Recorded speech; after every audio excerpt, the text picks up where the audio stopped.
Laura opened her eyes to a bright morning. The large windows in her bedroom let the sunlight in. She stretched and looked around.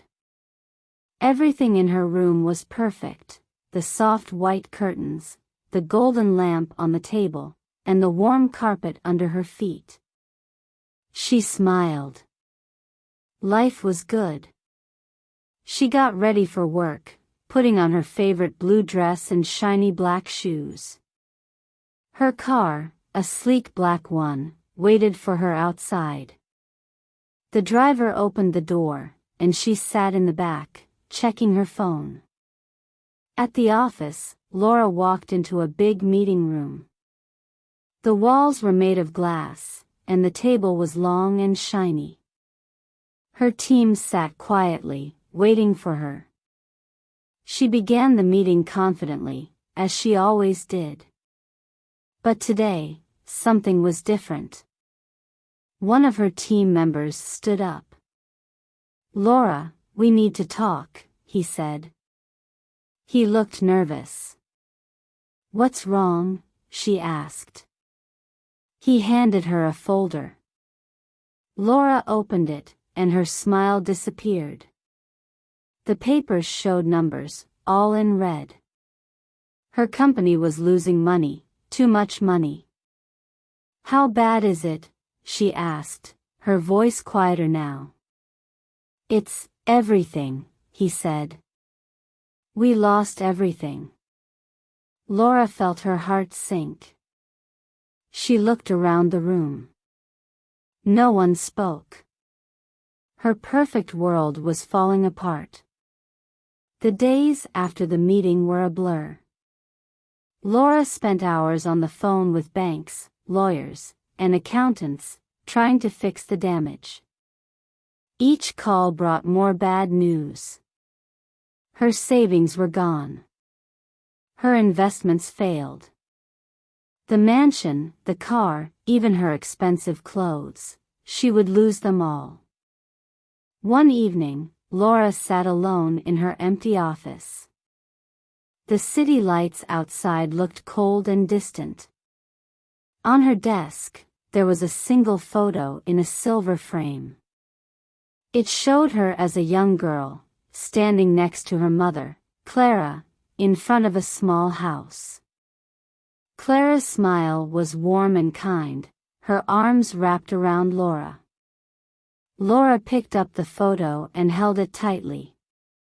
She hadn't seen her mother in years. They talked sometimes, but their lives were so different now. Clara still lived in that small house, far from the city. Laura's phone buzzed. It was another message from her landlord about moving out of the mansion. She sighed and looked at the photo again. "I have no choice," she whispered. The next morning, with her bags packed and her car gone, Laura stood at the train station. The city, with all its noise and lights, felt far away now. She stepped onto the train, clutching the photo of her mother. The train started moving, and Laura closed her eyes. She didn't know what to expect, but she knew one thing: she was going home. The train ride was long and quiet. Laura watched as the tall buildings turned into fields and small houses. The air felt different, cleaner, lighter. She hadn't been here in so many years, and everything looked smaller than she remembered. When the train stopped, Laura stepped onto the platform with her suitcase. The station was simple, with wooden benches and a small sign that said, "Welcome." She took a deep breath and started walking toward the old neighborhood. As she approached her mother's house, memories came rushing back. The cracked sidewalk, the big oak tree in the yard, and the faded blue paint on the front door, all of it felt frozen in time. The door opened before she could knock. There stood Clara, her gray hair tied back, wearing a simple apron. Her face was older now, but her eyes were just as warm. "Laura," Clara said softly. "Hi, Mom," Laura replied, her voice shaking. Clara pulled her into a hug, holding her tightly. For a moment, Laura felt like a child again, safe and cared for. Inside, the house was small and cozy. The smell of fresh bread filled the air. Laura sat at the kitchen table, looking around. Everything was familiar: the old clock on the wall, the small TV in the corner, and the handmade cushions on the chairs. "It's been a long time," Clara said, pouring tea into 2 cups. Laura nodded. "I didn't know where else to go." "You're home now," Clara said with a smile. "That's what matters." As they sat together, Laura felt the weight of her worries start to lift, just a little. But deep inside, she wondered, could she really start over in this quiet, simple place? Days passed, and Laura began to settle into her mother's house. Life here was slow and simple, nothing like the busy, loud city she was used to. Every morning, Clara would wake up early, hum a little tune, and tend to the small garden in the backyard. Laura watched her at first, unsure of how to help. One afternoon, Clara handed Laura a basket of vegetables from the garden. "Take these to Mrs. Harris," Clara said. "She lives 2 streets over. She's been feeling unwell." Laura hesitated. She wasn't used to this kind of thing. "What should I say to her?" she asked. "Just say hello and ask how she's doing," Clara replied with a smile. "Sometimes, that's all people need." Laura walked slowly through the quiet neighborhood. The houses were small, with flower pots on porches and children's bikes left on the lawns. It felt peaceful, but also strange. She knocked on Mrs. Harris's door, and an older woman with kind eyes answered. "Oh, thank you, dear," Mrs. Harris said when Laura gave her the basket. "You're Clara's daughter, aren't you? She always speaks so highly of you." Laura smiled awkwardly. "It's nothing, really." As she walked back home, she noticed more neighbors outside: an elderly man fixing a fence, a woman reading on her porch, and a little boy chasing a dog. For the first time in years, Laura felt part of something. That evening, Clara sat with Laura at the kitchen table. She placed a sewing kit in front of her. "Do you remember this?" Clara asked. Laura ran her fingers over the worn fabric box. "You taught me to sew when I was a kid," she said softly. Clara nodded. "Maybe it's time to use it again.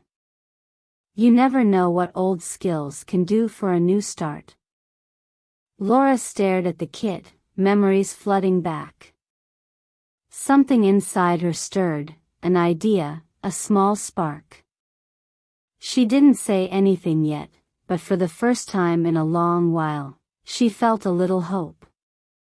The weeks turned into months, and Laura began to find her rhythm in the small town. She started using the sewing kit her mother had given her, fixing old clothes and creating new ones. At first, it was just for Clara and herself, but soon, neighbors began to notice. "Can you repair this dress?" a young mother asked one day. "Could you make a patch for my son's pants?" another neighbor asked later that week. Laura agreed, happy to help. As more people came to her, she realized there was a need in the community. People wanted quality work at a fair price. She started taking small payments and even teaching others basic sewing skills. One evening, Clara suggested something bold. Why not host a market day? You could sell your work and invite others to do the same. Laura hesitated but decided to try.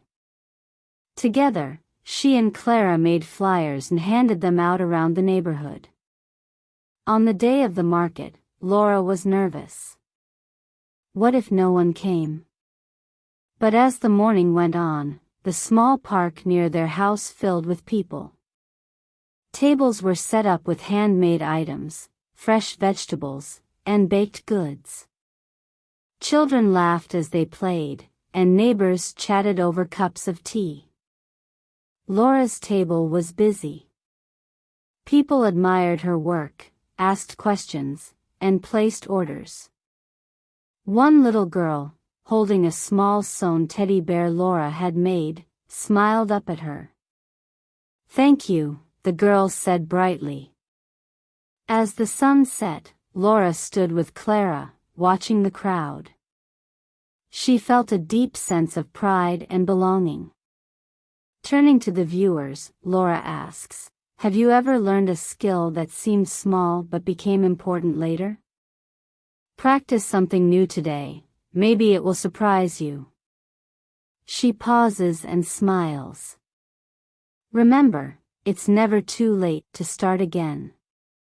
What small step will you take this week? Let me know in the comments. Laura looked back at the park and smiled. She had lost so much, but here, surrounded by people and purpose, she had found something better. A new beginning.